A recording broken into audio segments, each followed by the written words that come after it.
Guys, Jeff here. Welcome back to the channel. If you're new to the channel, make sure you guys hit that like button and you subscribe. We're going to be talking about a little thing called money. All right, so you're retired. You have all this money. Your kids are off to college. What's the first thing you probably say? Get a job. You know, I had to earn my money.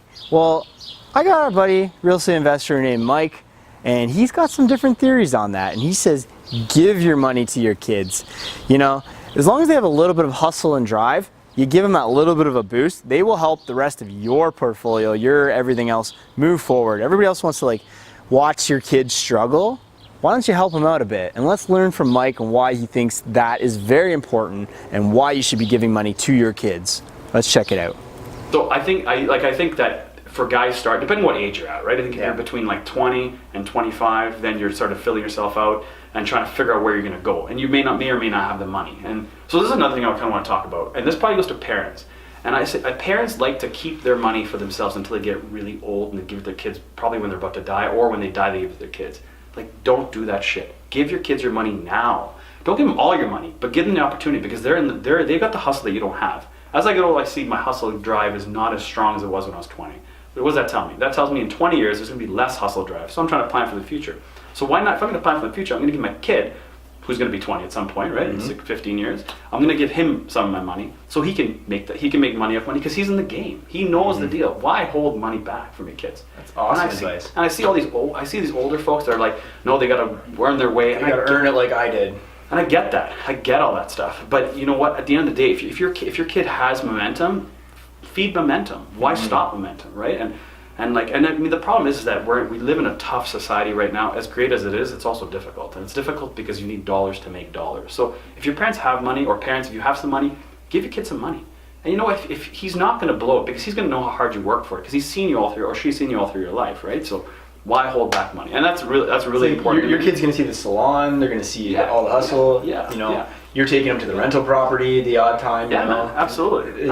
He's going to think that's how people grow up. Yeah, you have to get your kid through your business. You have to get them to know what you do.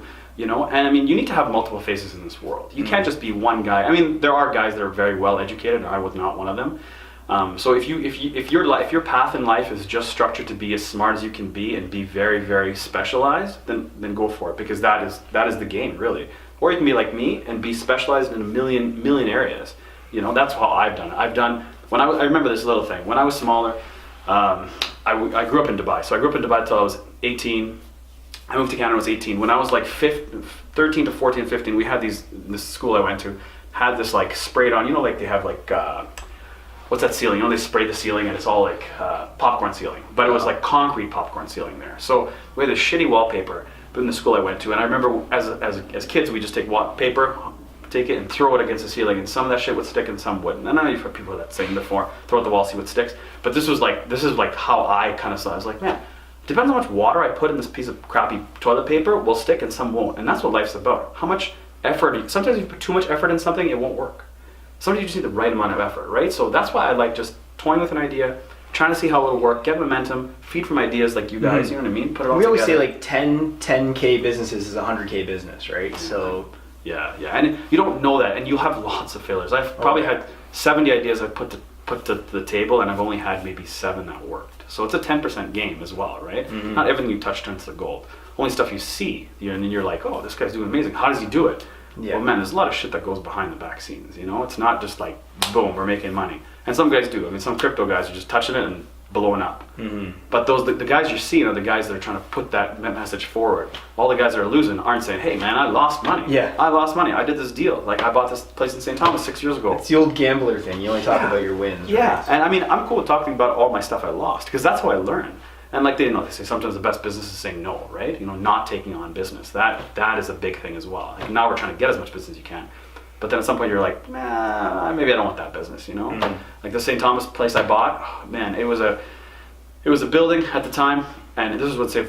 Thomas was really, really tough. And I thought, it's a cheap buy, I'd buy it. And in the last 7 years, it hasn't been the best for me, for what I needed to do. Now, moving forward, St. Thomas has grown, so it's picked up. But for the last 6 years, it's been terrible. I hated it. You know, I hate it. It's 25 minutes away when everything else we'll go and see is 5 minutes away. So just that distance screws up my headspace. And my headspace costs money. So it's not worth to have that property anymore. Right. So it depends on who you are and how you are, but we'll get into all the different things I do, and we'll talk. It's just about like it, so. I'm finally hiring a property manager, not because I don't think I can't do the job, but I want my headspace to be more towards my family right now. So not exactly. You know, a washing machine lid is broken when I'm having family time. Like, okay, that's easy, but it's like that just doesn't it just always mess up your headspace just a little bit? So that's so key. Yeah, that's so key. Like, so there's a company I use. They charge me, I don't know what everybody else pays, but I pay 5%, and he just charges me 5% on rents, and all he does is exactly what I want him to do, which is deal with the phone calls. Because number one, that is the most frustrating thing. Deal with phone calls. Don't do phone calls. He picks up rents, and he sends me an email and someone's a problem. 3 things, 5%, and I'm totally cool paying 5%. I pay 10%. Yeah. I mean, fortunately we live in a competitive world, so it's 5 points. But for that 5% of saving my rents on, he deals with. At the moment, I've sold a lot of stuff, but at the moment I still have about 120 doors left, so 120 apartments, and I manage 50 of them, and he manages about 70 of them, and he charges me 5%. So I'd say those numbers are probably around 30K that he does. So if you do the math, he charges me like peanuts for my headspace, and that's key. Like headspace is like, and then you're able to make this much more money over here because you're not worried about this money over here. Or play soccer with my kid. Right. This morning before you guys showed up for an hour and a half. I saw on your Instagram. Yeah, follow his Instagram. Yeah, I was playing soccer.